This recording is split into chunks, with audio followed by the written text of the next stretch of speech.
Bueno, muy buenas tardes, tengan ustedes, estimados alumnos. Buenas tardes a la sesión del día de hoy, 17 de mayo, ¿no? Que hemos iniciado a las 4:10.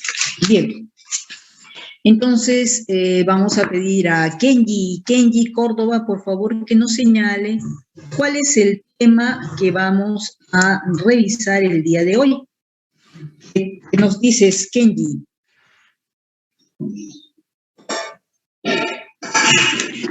Hola, Kenji.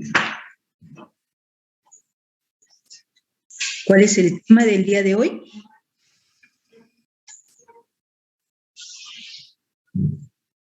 Kenji, ¿estás presente?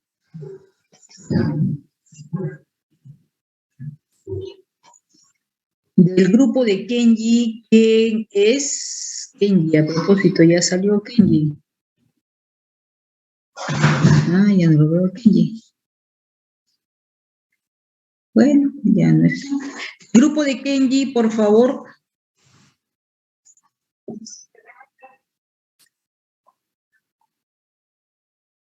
Neumoconiosis. Bien, bueno, vamos a pedir seguir preguntando. ¿Qué grupo es el de Kenji, disculpe? G8, muy bien. Leslie Lázaro, ¿qué nos dices sobre el tema del día de hoy? Leslie.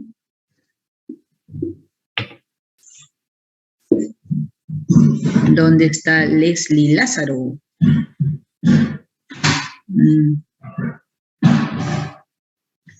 Leslie. Buenas tardes. Sí, ¿qué tal? Buenas tardes. El tema del día de hoy.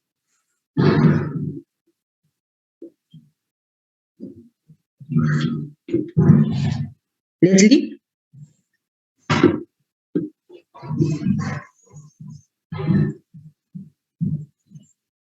¿De qué grupo eres, Leslie?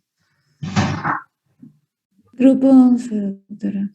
Ya, grupo 11, ¿qué dicen? Leslie está no sabe cuál es el tema del día de hoy. Grupo 11.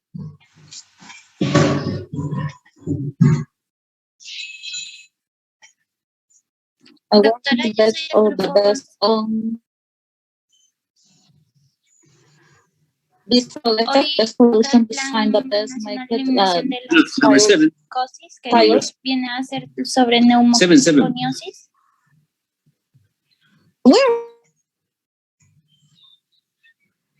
A ver, no sé quién estaba hablando. Sino que nombró a mi grupo 11 y yo soy del grupo 11. Entonces, Ya, ¿y cuál es el tema de hoy? neumoconiosis.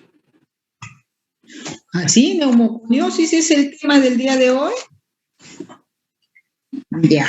Entonces, grupo 11 le corresponde para la siguiente clase hacer la presentación teórica del tema, ¿no? Y 40 minutos para su presentación y disertación, cubriendo cada uno de los puntos que está en el sílabo, ¿ya? Y bien hecho, por supuesto, ¿no? Bien hecho. No queremos siempre láminas, ¿no? Basta con que pongan unas 30 bien hechas con referencia bibliográfica a cada una de ellas, de donde saquen, ¿no? Todos participan. Bueno, a ver si estamos más atentos, ¿bien?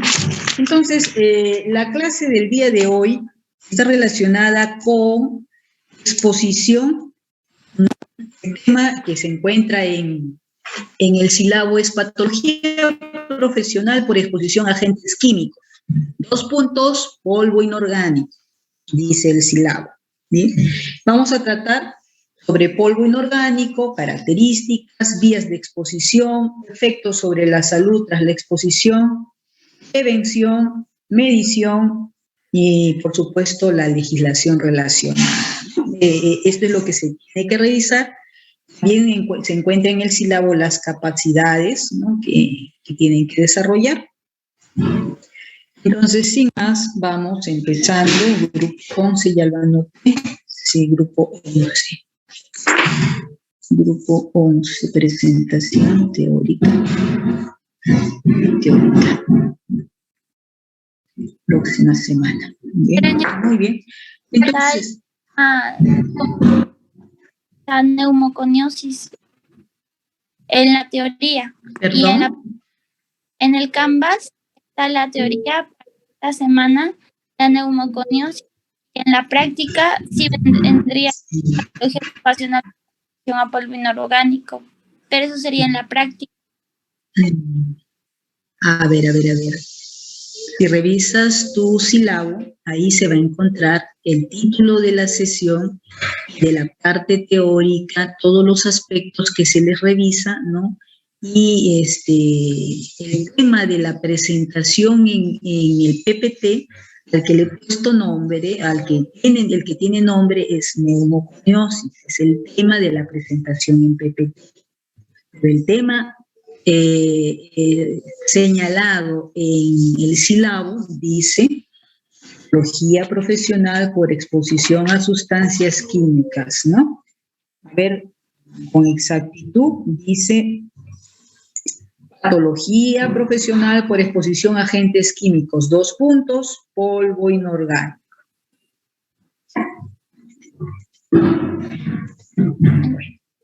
Entonces, ¿perdón?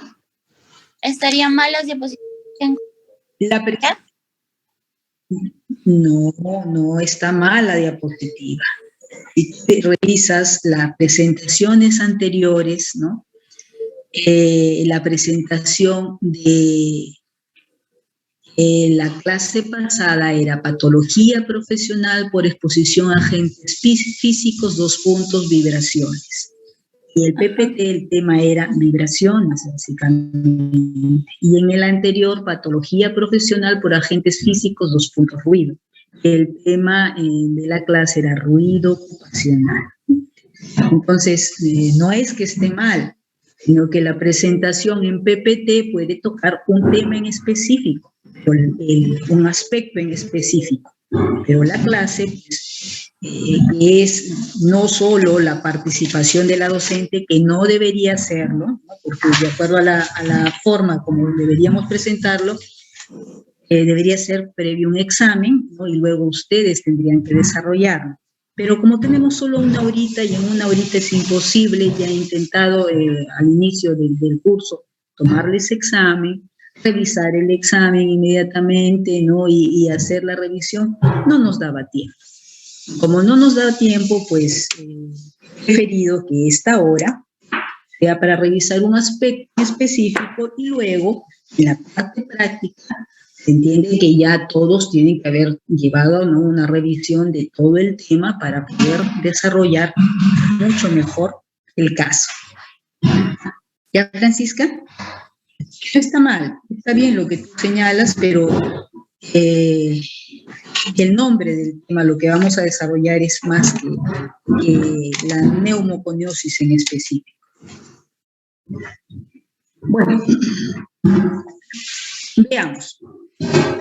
Entonces estamos en este punto, ¿no? La presentación de nuestro docente de pregrado y de posgrado, el doctor Marco Cornejo Cruz, ¿no? Neumólogo también de la localidad, reconocido con varias acreditaciones, y nos ayuda muchísimo a los médicos ocupacionales en el diagnóstico definitivo de los trastornos relacionados a la exposición a polvo inorgánico de los trabajadores, ¿no?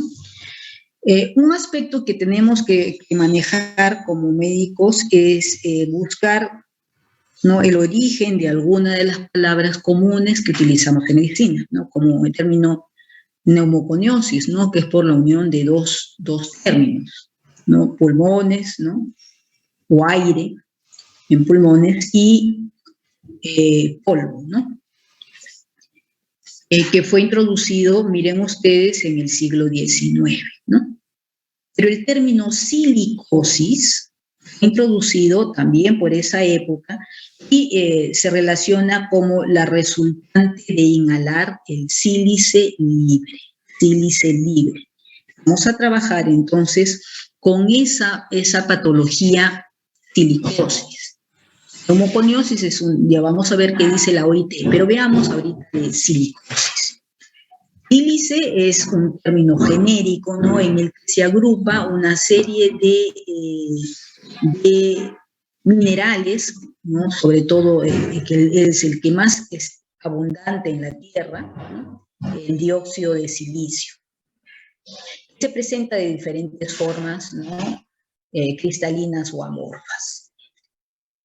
La definición de polvo, ¿no?, es la suspensión de materia sólida particulada, ¿no?, y está dispersa en la atmósfera. Se produce sobre todo por procesos mecánicos, abrasión, ¿no? Bueno, también podría ser sobre todo es abrasión, ¿no?, y procesos de cacado, por ejemplo. Un punto importante que hay que definir es la fracción respirable del polvo.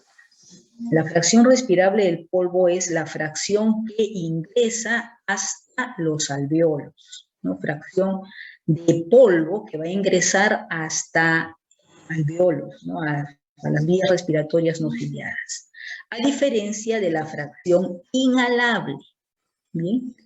Entonces, la diferencia o mencionar cuál es cuál va a corresponder, a ver, veamos a qué grupo, al grupo de Jiménez Vázquez Shirley, ¿no?, que el día que corresponda, el día viernes, nos podrá decir cuál es la diferencia entre fracción respirable y fracción inhalable.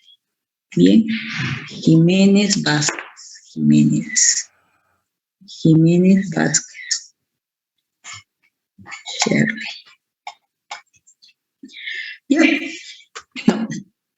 Ya. término neumoconiosis es un término general, ¿no?, en el que se agrupan una serie de enfermedades relacionadas con la exposición a polvo que se presentan en los pulmones, ¿no? Entonces, dependiendo del mineral, pues se produce la lesión, ¿no? Por ejemplo, hemos dicho, exposición a sílice libre produce silicosis, exposición a estaño, estañosis, exposición a carbón, antracosis, exposición a asbesto, asbestosis, ¿no? Entonces, ese grupo de enfermedades causadas por polvo en pulmones, ¿no?, se llama neumoconiosis, pero cada una puede tener un nombre en específico. La silicosis ya es la enfermedad pulmonar causada por la inhalación y depósito del sílice cristalino. Dice la OIT. La OIT señala que la neumoconiosis es la acumulación de polvo en los pulmones y cómo reacciona los tejidos o el tejido pulmonar frente a ese polvo. Lo más frecuente es que se produzca fibrosis, lo más frecuente.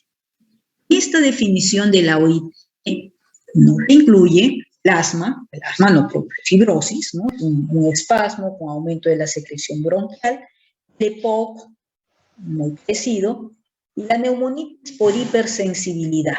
Si bien la neumonitis produce un problema a nivel también de alvéolos, no es el mecanismo fibrótico, ¿no?, de las neumoconiosis. La actividad económica involucrada predominantemente es la minero-metalúrgica, bien, con una gran cantidad de trabajadores afectados. El principal agente es el sílice, el primer agente de riesgo, como hemos visto, ¿no?, el sílice. Hay varias formas de silicosis, desde el grado 1 hasta el grado 3, las más serias, ¿no? Pero también están las complicadas, donde hay una infección agregada, ¿no? Frecuente la tuberculosis. Pueden ser hongos también. ¿Cuáles son las causas de la neumoconiosis? Para que se presente una lesión, ¿no?, a nivel de alvéolos en pulmones, fibrótica, hay muchas causas, pero depende de cuál es el polvo, ¿no?, cuál es la composición química de esta sustancia. La sílice es de las más frecuentes, ¿no? La concentración, mayor concentración en el ambiente, mayor probabilidad de daño. La agresividad del mineral, ¿no? Sílice libre, por ejemplo, sílice naciente, sílice que recién ha sufrido ruptura, las partículas, ¿no?, de sílice, el mineral, también es más agresivo. Las condiciones de trabajo, ¿no? La poca ventilación es una causa, pues, tremenda, ¿no? El calor, que aumenta la frecuencia respiratoria, ¿no? Condiciones de trabajo. La duración, ¿cuánto tiempo está el trabajador expuesto? La altitud, ¿no? Mientras más alto sobre el nivel del mar, mayor probabilidad también, ¿no?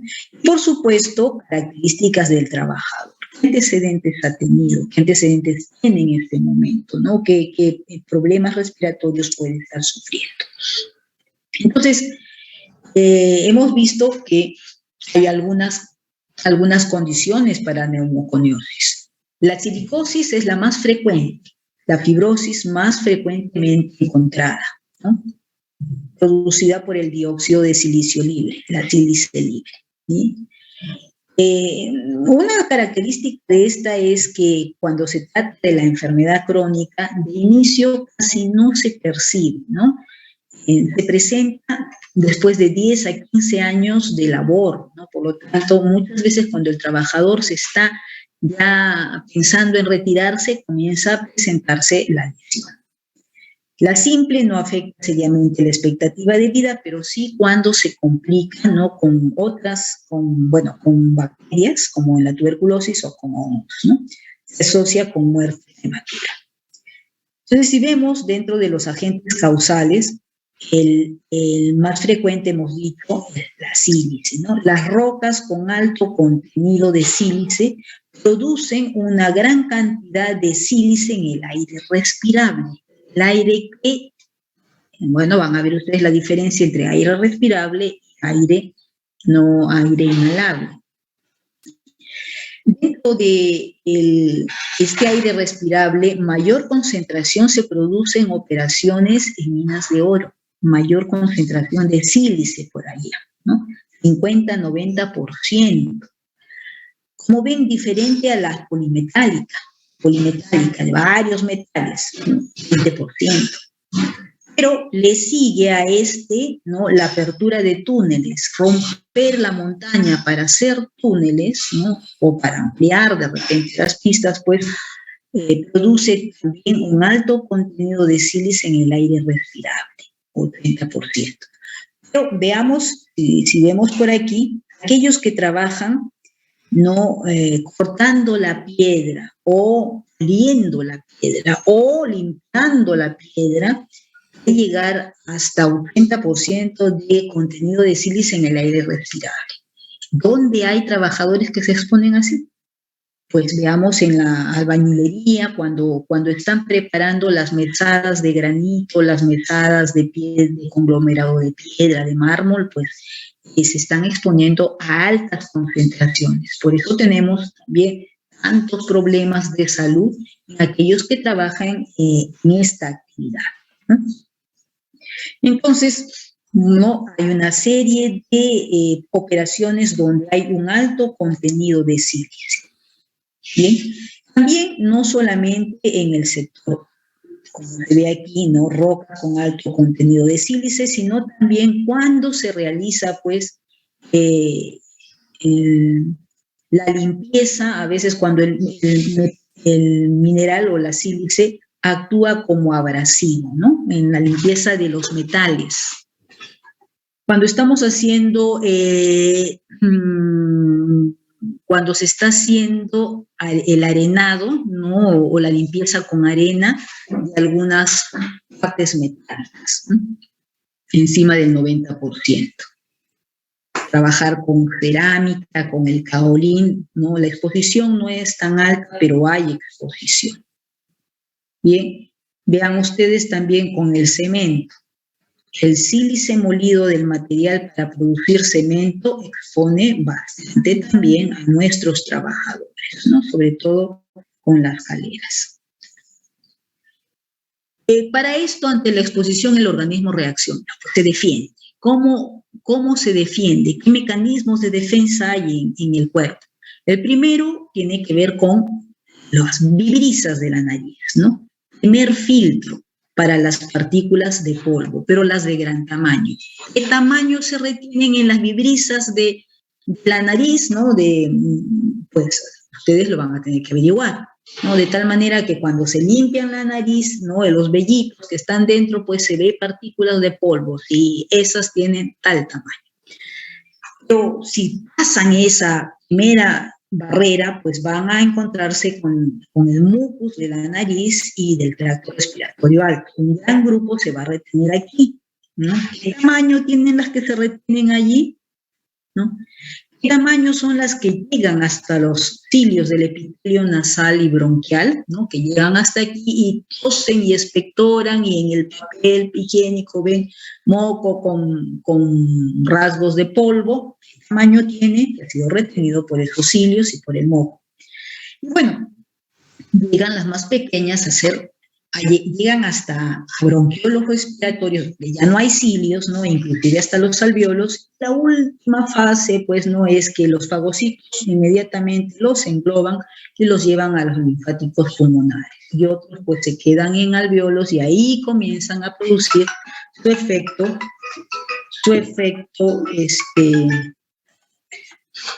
fibrótico, ¿no?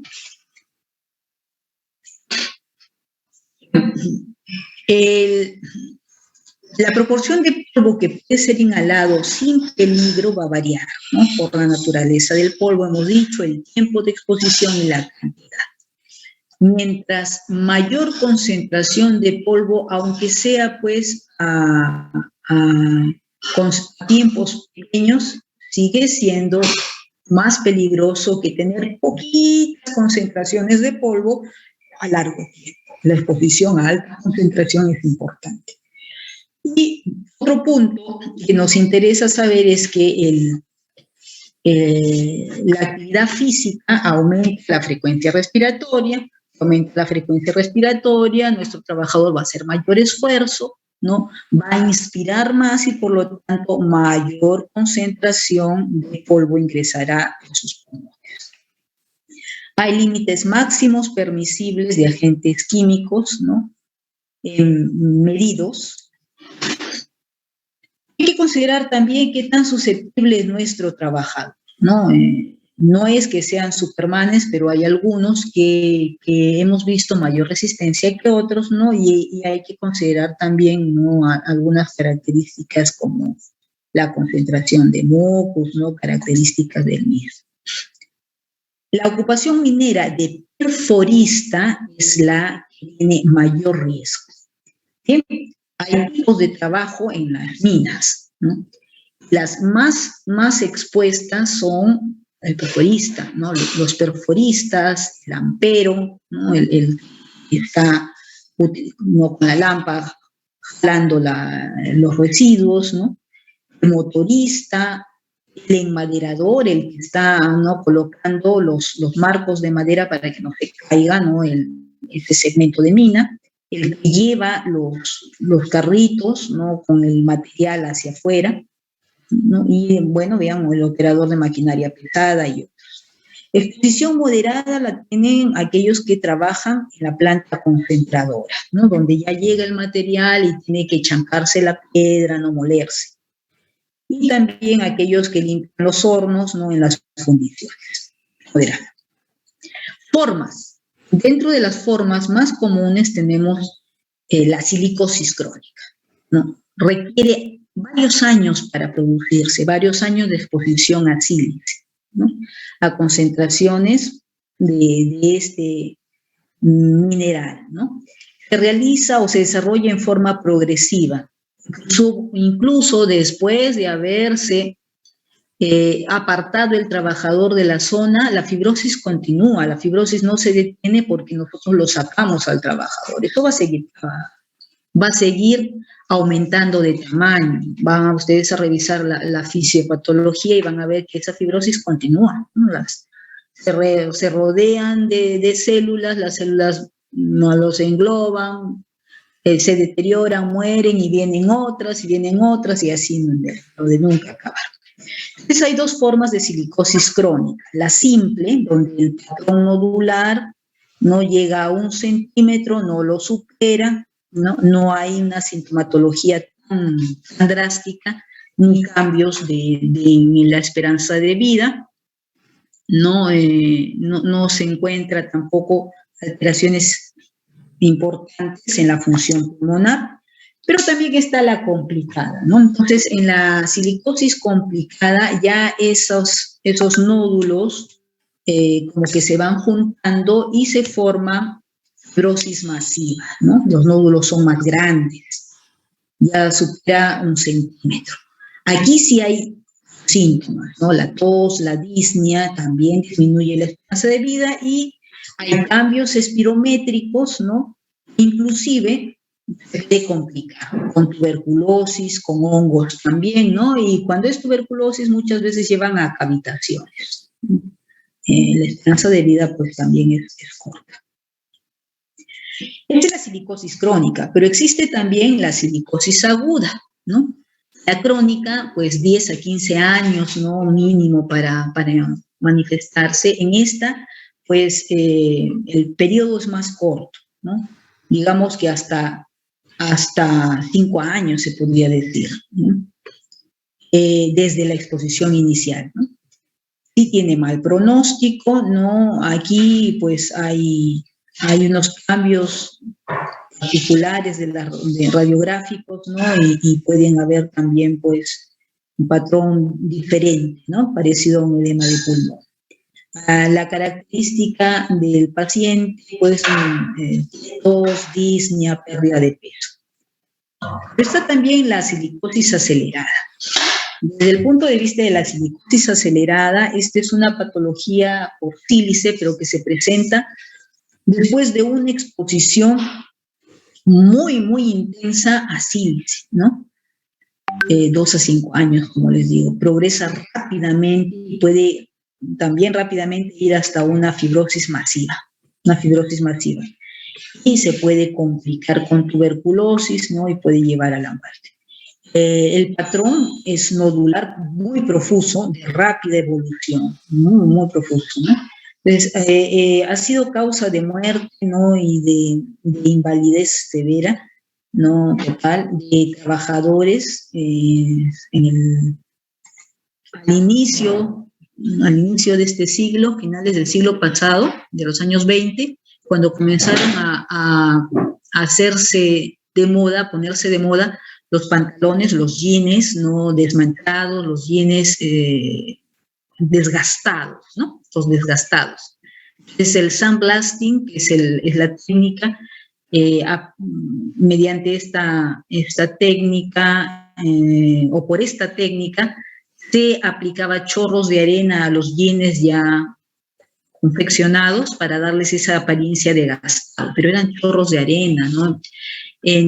Con trabajadores que no utilizaban equipo de protección adecuado, ¿no? Entonces eso ha llevado pues a muertes de muchos jóvenes, trabajadores jóvenes, migrantes en países de Oriente, ¿no? Llevó también a una manifestación mundial contra estas empresas que prácticamente llevaban a la muerte a cientos y miles de trabajadores, ¿no? Inclusive desapareciendo algunas generaciones en algunos pueblos. Bueno, la silicosis acelerada. Entonces, ¿cómo es el diagnóstico, no? Otro punto, altura y neumoconiosis. Entonces hemos visto que cuando más subimos en altura, menor concentración de oxígeno, menor presión parcial de oxígeno, y por lo tanto el organismo tiene que compensar aumentando la producción de glóbulos rojos y para tener más hemoglobina para el transporte, ¿no? Entonces, este incremento de hemoglobina, esta eritrocitosis va a modificar los patrones de la radiografía pulmonar, ¿no? Produciendo una congestión pulmonar en sí, dificulta el diagnóstico, ¿no? El diagnóstico de los nódulos silicóticos y, por lo tanto, el diagnóstico precoz del problema de salud. En cuanto ya a la historia laboral, importantísimo, todos los antecedentes del trabajador, todos. Antecedentes laborales, todo desde cuando inició por primera vez su contacto con el mundo laboral, ¿no? En qué ha trabajado, con qué ha trabajado, ¿no? Con qué equipos, etc. Cuánto tiempo se ha expuesto a cada uno de esos lugares donde ha trabajado, y si ha desarrollado labores en la minería informal, por cuanto en la minería informal pues, no hay equipos de protección como en el mundo minero formal, ¿no? Antecedentes personales, antecedentes de diferente índole, ¿no? Sobre todo si ha habido pues enfermedades respiratorias, ¿no? Tuberculosis, asma, etcétera, ¿no? Accidentes, intervenciones quirúrgicas, torácicas, ¿no? Problemas faciales, estamos hablando para el uso de equipo de protección personal. El examen físico, si bien es dirigido, no nos olvidemos de que hay algunos signos que podían orientarnos también, ¿no? Revisar las manos para ver, ¿no? Si es que existe el hipocratismo digital, que nos podría estar indicando ya algunas patologías, ¿sí? El diagnóstico, ¿cómo lo hacemos? A través de la historia clínica, ¿bien? A través de la radiografía pulmonar, ¿no? Que es característica, ¿no? Y si no hay evidencia, pues de otros problemas adicionales. La espirometría es también importante, se les ha puesto en su Canvas, en la parte práctica, ¿no? Un manual bastante básico e importante para ustedes como médicos generales, ¿no? Para poder hacer el diagnóstico e interpretación espirométrico, ¿no? En el caso de la neumoconiosis, la capacidad vital está disminuida, a diferencia del asma y del EPOC, ¿no? Y la relación entre la capacidad vital forzada, ¿no? El volumen expiratorio forzado en el primer segundo sobre la capacidad vital forzada es normal, ¿no? Pero el volumen expiratorio forzado en el primer segundo no puede estar inclusive aumentado o normal, a diferencia de los otros cuadros. Criterios para confirmar el diagnóstico: la historia tiene que estar bien hecha, ¿no? Primero, bien identificado cuál es el factor de riesgo, ¿no? Sílice, asbesto, polvo de carbón u otro mineral. Estándar, radiografía de tórax, ¿no? Pero mediante técnica OIT. También puede ser la tomografía, ¿no? La tomografía computarizada, que tendría que mostrar esos cambios fibróticos. La interpretación de cualquiera de estos dos, radiografía o tomografía de tórax, que debe ser tomada con técnica OIT, tiene que realizarla un especialista que haya sido entrenado, que haya sido certificado por la OIT para que pueda interpretarla, ¿no? Entonces, neumólogo, radiólogo o médico ocupacional. Se pueden también complementar con otras pruebas funcionales. Bien, a comparación. El método de la OIT a través de la radiografía implica dominar o conocer, ¿no? Sobre todo los que van a leer las placas, ¿no? La forma como se pueden presentar los nódulos, ¿no? Los nódulos silicóticos. Se gradúan en función al tamaño y a la profusión.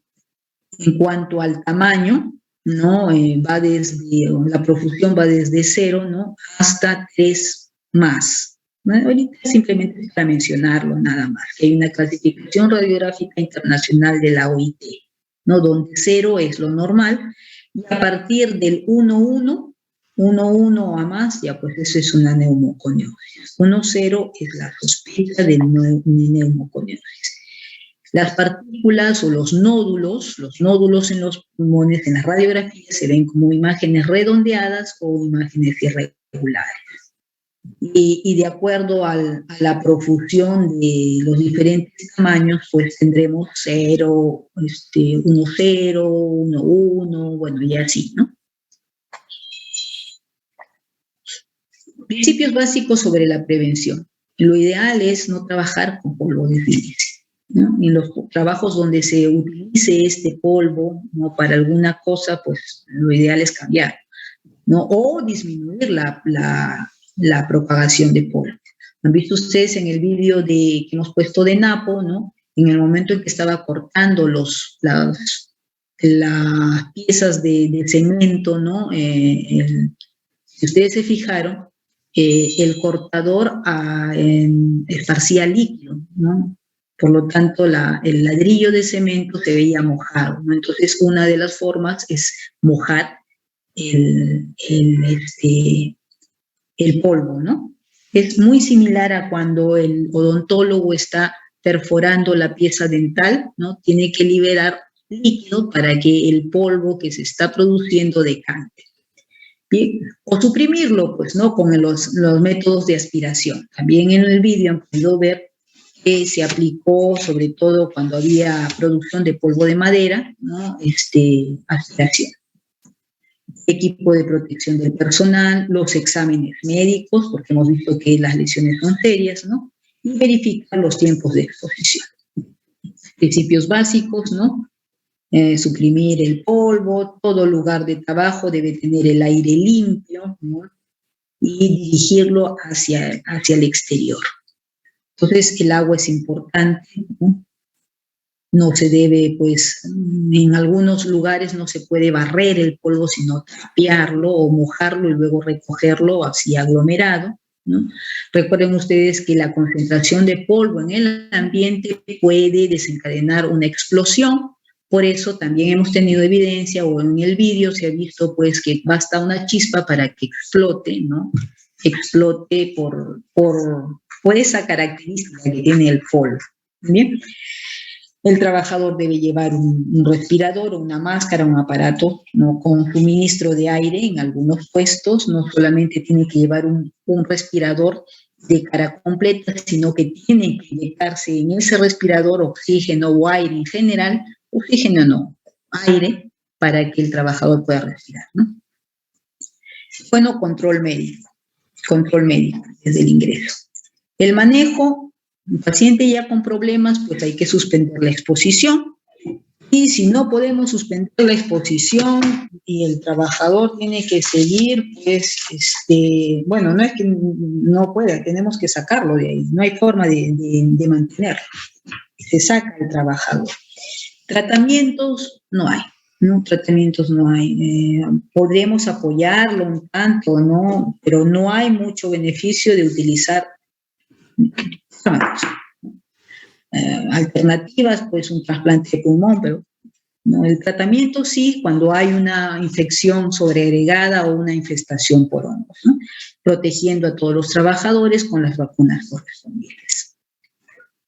Bueno, se puede hacer algo de rehabilitación para disminuir la disnea, mejorar el desempeño, mejorar la calidad de vida, pero no podemos hacer mucho. Veamos esta secuencia de radiografías de un trabajador que elaboraba, de acuerdo a lo que nos menciona el doctor, desarrollando algunas actividades artísticas sobre vidrio, ¿no? Con chorro de arena hacen unos dibujos en los espejos, en los vidrios para los estantes, ¿no? Para las vitrinas. 2013 él ha trabajado solo 6 años, me parece, sí, 6 años, con chorros de arena para fines artísticos. Miren, entonces, 2007, ya tiene disnea a los primeros esfuerzos. Tenemos una radiografía y cómo cambia, ¿no? 4 años después, ¿no? Tenemos esto, y saben que el sílice sigue avanzando, ¿no?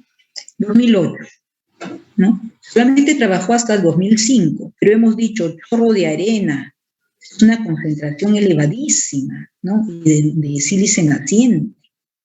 Es el libre naciente. Entonces, 2008 ya tiene zonas de neumotórax, ¿por qué? Porque la fibrosis jala, pues, ¿no? Entonces, se producen allí. 2008 más zonas de neumotórax, ¿no? Y, bueno, aquí 2008 también, después de la reexpansión, pero vean ustedes cómo están esos pulmones, ¿no?